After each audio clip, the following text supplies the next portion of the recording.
जय सिया राम। और आज मैं फिर से उपस्थित हूँ एक नया संस्मरण लेकर, जिसको लिखा है श्री प्रेमचंद जैस जी ने, रायपुर से जो है। और यह सादा समर्पित है हमारे सद्गुरुदेव पंडित राम किंकर उपाध्याय जी को। इसका शीर्षक है समर्पण की वह घड़ी। परम पूज्य महाराज श्री राम किंकर जी का रायपुर में सर्वप्रथम प्रवचन अक्टूबर सन 1966 में हुआ था। इसके पूर्व महाराज श्री की कथा ब्रिज राजनगर में चल रही थी।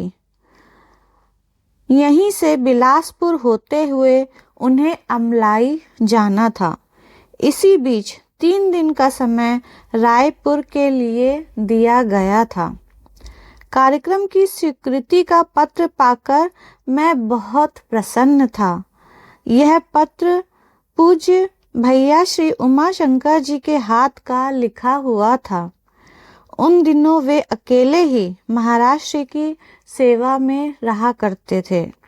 इसके पूर्व मैंने ना तो महाराज श्री के दर्शन किए थे और ना ही उनकी कथा सुनी थी।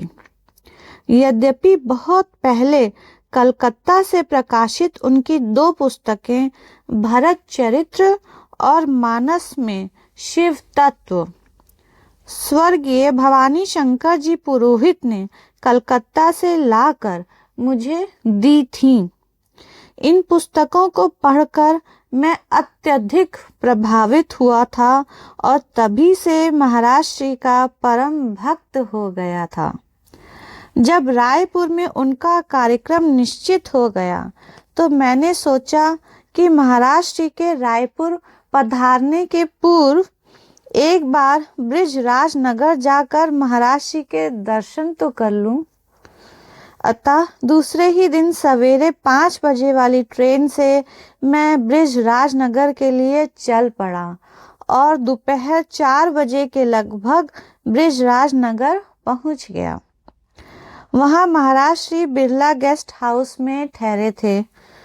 महाराज श्री के कमरे के बाहर सोफे पर एक लंबा तगड़ा व्यक्ति लेटा हुआ था, जो मुझे देखते ही उठ बैठा। मैंने पूछा, आप ही उमाशंकर जी हैं? उन्होंने कहा, जी नहीं, उमाशंकर जी कमरे के भीतर हैं। बैठिए, कुछ देर में दरवाजा खुलेगा।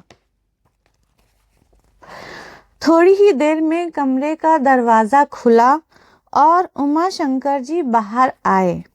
एक छोटे से तेजस्वी बालक के रूप में उनका वह सुंदर स्वरूप मुझे बहुत अच्छा लगा था। उन्हें प्रणाम करके मैंने बताया कि मैं रायपुर से आया हूँ। इतना परिचय ही पर्याप्त था। मुझे बैठने का संकेत करके वे कमरे के भीतर गए और महाराज श्री को मेरे आने की सूचना दी। इस समय मेरी दशा विचित्र थी। अब कुछ ही क्षणों में महाराज श्री के दर्शन होंगे। उत्सुकता और अधीरता के कारण मेरा हृदय धड़क रहा था। उमाशंकर जी मुझे कमरे के भीतर ले गए।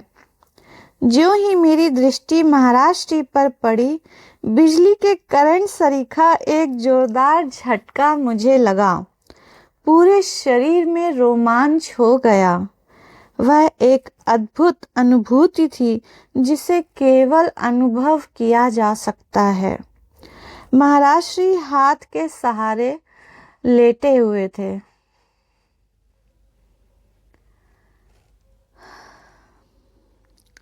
लपक कर मैंने अपना माथा महाराज श्री के चरणों पर रख दिया।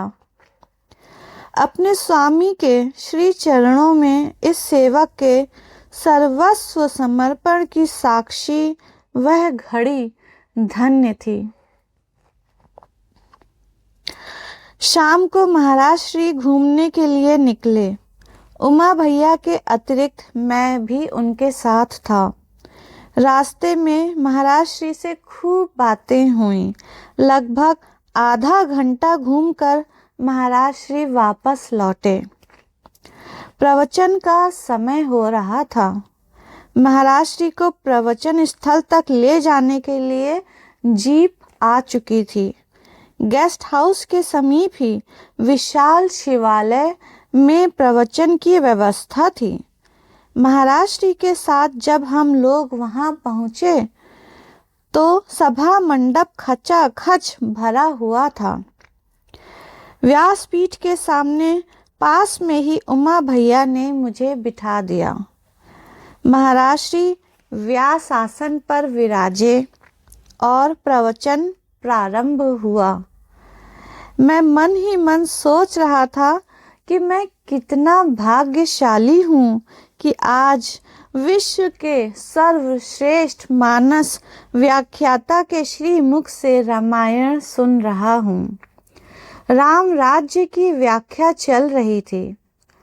महाराज श्री का वह दिव्य स्वरूप, उनका धीर गंभीर स्वर और अभूतपूर्व विलक्षण व्याख्या, ये सब मुझे सम्मोहित कर रहे थे। मुझे ऐसा प्रतीत हुआ कि जीवन में पहली बार रामायण आज सुन रहा हूँ। यद्यपि इसके पूर्व अनेक श्रेष्ठ वक्ताओं से रामायण सुनी थी, किंतु आज की यह कथा सचमुच अलौकिक थी। 1.5 घंटे तक कथा चली। मेरा मन कथा के साथ इतना एकाकार हो चुका था कि मुझे वाह्य जगत का कुछ भी भान नहीं था। एक प्रकार से मैं पूरे 1.5 घंटे तक समाधि जैसी अवस्था में था। प्रवचन समाप्त होने पर कथा अमृत से सराबोर होकर मैं महाराज जी के साथ गेस्ट हाउस आया। उन दिनों मैंने नमक छोड़ रखा था, इसलिए महाराज जी ने मेरे लिए बिना नमक के भोजन की व्यवस्था करवा दी थी।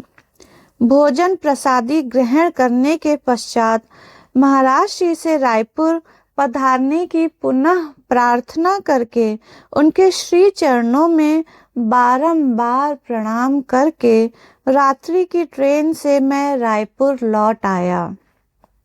यहाँ आकर विवेकानंद आश्रम के अपने कुछ मित्रों को जब मैंने महाराज जी की कथा के दौरान होने वाली अपनी अनुभूतियों के विषय में बताया तो उन लोगों को मेरी बात पर विश्वास ही नहीं हुआ। पीठ पीछे वे लोग आपस में बातें करते थे। प्रेमचंद कहीं पागल तो नहीं हो गया है जो ऐसी बातें कर रहा है।